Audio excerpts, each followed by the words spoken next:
মুর্শিদাবাদের উল্লাসপুরে গৃহবধূ সারেজিনা বিবিকে নৃশংসভাবে খুনের ঘটনায় দোষী সাব্যস্ত হয় স্বামী লালটু শেখ। দীর্ঘ শুনানির শেষে মঙ্গলবার লালবাগ ফার্স্ট ট্র্যাক আদালতের বিচারক শুভদীপ বিশ্বাস অভিযুক্তকে যাবজ্জীবন কারাদণ্ডের নির্দেশ দেন। আদালতের এই রায়কে ন্যায়ের জয় বলে মনে করেছেন সরকার পক্ষের আইনজীবী এবং নিহতের পরিবার। মানসিক স্বাস্থ্যের জন্য সবার আগে যে নামটি মনে ভেসে ওঠে, সুস্থ মনের ঠিকানা মনোবীক্ষণ। যোগাযোগ নাম্বার 7477799516। মুর্শিদাবাদের উল্লাসপুরে গৃহবধূ সারেজিনা বিবিকে নৃশংসভাবে খুনের ঘটনায় অভিযুক্ত লালটু শেখকে যাবজ্জীবন কারাদণ্ডের নির্দেশ লালবাগ ফার্স্ট ট্র্যাক আদালতের। দীর্ঘ শুনানি শেষে মঙ্গলবার এই রায় দেন লালবাগ ফার্স্ট ট্র্যাক আদালতের বিচারক শুভদীপ বিশ্বাস। এই রায়ে বেশ স্বস্তিতে নিহতের পরিবার। 2021 সালের মে মাসে মুর্শিদাবাদের উল্লাসপুরের গৃহবধূ সারেজিনা বিবিকে কুপিয়ে খুন করেছিল তার স্বামী লালটু শেখ। তার ছোট ছেলে এবং প্রতিবেশীরা তাকে উদ্ধারের চেষ্টা করলেও হয়নি শেষ রক্ষা। হত্যার পর পালানোর চেষ্টা করেছিল অভিযুক্ত, কিন্তু স্থানীয়রা তাকে ধরে পুলিশের হাতে তুলে দেয়। আদালতে মোট 14 জন সাক্ষীর জবানবন্দিতে প্রমাণিত হয় এটি ছিল লালটু শেখের পূর্ব পরিকল্পিত হত্যাকাণ্ড। অভিযুক্তকে দোষী সাব্যস্ত করে যাবজ্জীবনের সাজা দেন লালবাগ ফার্স্ট ট্র্যাকের আদালতের বিচারক শুভদীপ বিশ্বাস। আদালতের নির্দেশে অভিযুক্তকে ধার্য করা হয়েছে 10,000 টাকা জরিমানা ও অতিরিক্ত 3 মাসের জেল।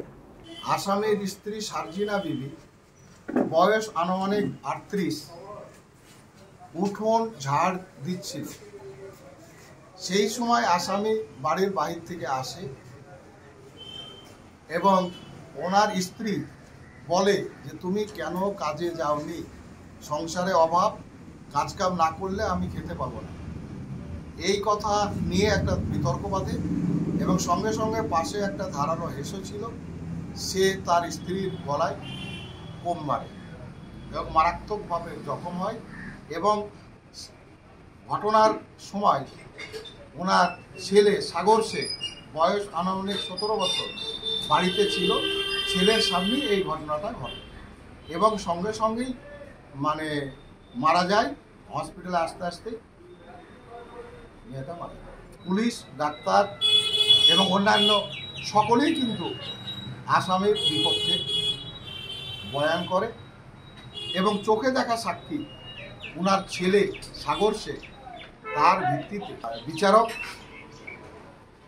শুভদীপ বিশ্বাস 498-এর ধারাটা সরকার পক্ষ প্রমাণ করতে পারেনি, সেই জন্যে ওইটাতে খালাস দেন এবং 302 মার্ডার কেসে ওনাকে অভিযুক্ত করেন। আজকে ওই কেসের মাননীয় বিচারক ওনাকে যাবজ্জীবন জেল, তৎসহ 10,000 টাকা জরিমানা, অনাদায়ে আরও 3 মাস জেল। গত 2 বছরের সাফল্যের পর তৃতীয় বছরে পথ চলা জেড একাডেমির 2025-26 শিক্ষাবর্ষে ভর্তি চলিতেছে। আমাদের সুবিধা ডিজিটাল ক্লাসরুম, 24 আওয়ার্স সিসিটিভি, ছেলে ও মেয়েদের পৃথক ক্লাসরুম ও হোস্টেল, নিয়মিত DPP, problem solving and doubt clearing class, কলকাতার অভিজ্ঞ শিক্ষক মণ্ডলী, স্বাস্থ্যসম্মত রুচিশীল খাবার, নিট বেসিস পড়াশোনা, কালচারাল অ্যাক্টিভিটি, গেস্ট টিচার দ্বারা মোটিভেশন ক্লাস, সবুজে ঘেরা পরিবেশে 24 ঘন্টা বিশুদ্ধ জল ও বিদ্যুৎ পরিষেবা। একাদশ শ্রেণীতে ভর্তির অ্যাডমিশন টেস্ট আগামী 9 মার্চ 2025। 2026-এর নিট ও জেইই পরীক্ষায় সফল হতে আজই আসুন।